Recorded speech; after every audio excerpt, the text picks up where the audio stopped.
Assalamualaikum warahmatullahi wabarakatuh. Hello everyone, introduce myself.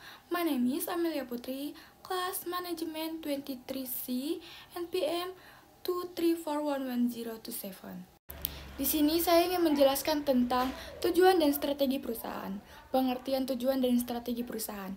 Tujuan perusahaan adalah hasil yang ingin dicapai oleh perusahaan dalam jangka pendek atau panjang. Tujuan ini mengarahkan seluruh kegiatan dan keputusan perusahaan untuk mencapai visi dan misi yang telah ditetapkan. Untuk strategi perusahaan adalah rencana atau pola tindakan yang ditetapkan perusahaan untuk mencapai tujuan jangka panjang. Strategi ini mencakup langkah-langkah taktis yang perlu diambil dalam menghadapi pasar, persaingan, atau tantangan lainnya. Tujuan perusahaan. Tujuan perusahaan dapat dibagi menjadi beberapa faktor berdasarkan waktu atau fokusnya. Berikut adalah beberapa jenis tujuan perusahaan. Yang pertama, tujuan jangka pendek. Fokus pada hasil yang ingin dicapai dalam waktu dekat, seperti peningkatan penjualan, kuartalan, atau pelancaran produk baru. Contohnya, meningkatkan pendapatan perusahaan sebesar 10% dalam 6 bulan.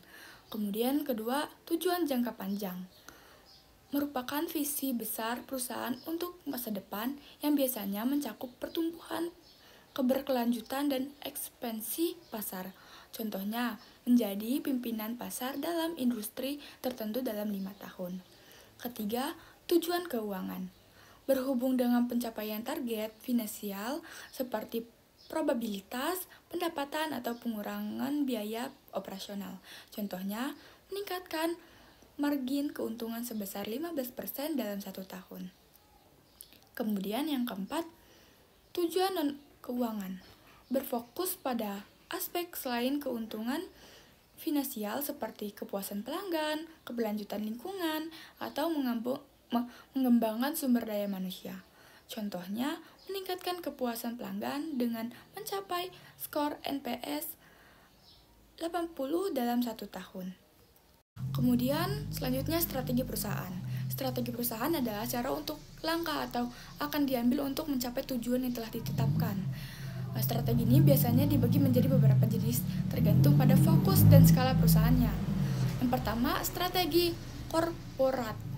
Strategi tingkat perusahaan secara keseluruhan yang mengatur portofolio bisnis dan bagaimana perusahaan beroperasi dalam berbagai pasar. Contohnya, ekspansi ke pasar internasional atau diversifikasi produk untuk mengurangi ketergantungan pada suatu ide bisnis. Kemudian yang kedua, strategi bisnis. Strategi ini berkaitan dengan bagaimana perusahaan bersaing di pasar tertentu, termasuk penetapan harga, pemasaran, dan intervensiasi produk. Contohnya, strategi harga rendah untuk menarik konsumen atau menawarkan produk premium dan kualitas tinggi untuk segmen pasar tertentu. Kemudian ketiga, strategi fungsional. Strategi yang lebih spesifik pada setiap departemen atau fungsi dalam perusahaan, seperti pemasaran, produksi, atau MSDM. Setiap fungsi memiliki strategi yang mendukung tujuan perusahaan secara keseluruhan. Contohnya, Departemen Pemasaran meningkatkan brand awareness melalui kampanye digital, atau Departemen MSDM mengembangkan pelatihan untuk meningkatkan keterampilan karyawan. Kemudian keempat, strategi bertumbuh. Strategi ini fokus pada bagaimana perusahaan bisa berkembang baik melalui pertumbuhan organik maupun pertumbuhan non-organik. Contohnya, mengembangkan produk baru, memperluas seluruh distribusi, atau mengevakuasi pesaing untuk memperluas pasar pangsa. Kelima, strategi diferensiasi. Perusahaan berusaha menawarkan produk atau layanan yang unik dan berbeda dari pesaing untuk menarik konsumen. Contohnya, menyediakan produk dengan fitur atau desain yang inovatif, atau menawarkan layanan pelanggan yang lebih profesional. Kemudian yang keenam, strategi pengurangan biaya. Fokus pada pengurangan biaya operasional untuk meningkatkan efisiensi dan probabilitas. Contohnya, optimasi proses produksi untuk menurunkan biaya atau mencari pemasok dengan harga lebih rendah. Langkah-langkah menerapkan tujuan dan strategi perusahaan.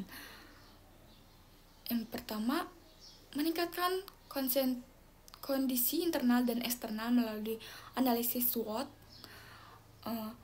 untuk memahami keputusan, kelemahan atau peluang dan ancaman yang dihadapi perusahaan. Kedua, menetapkan tujuan yang SMART. Tujuan harus spesifik, measurable, dan achievable, realistic, dan time-bound. Kemudian yang ketiga, menyusun strategi berdasarkan tujuan. Setelah tujuan ditetapkan, perusahaan harus menetapkan strategi yang akan dibantu mencapainya. Ini melibatkan pemilihan pasar, posisi bersaing, dan taktik yang akan digunakan.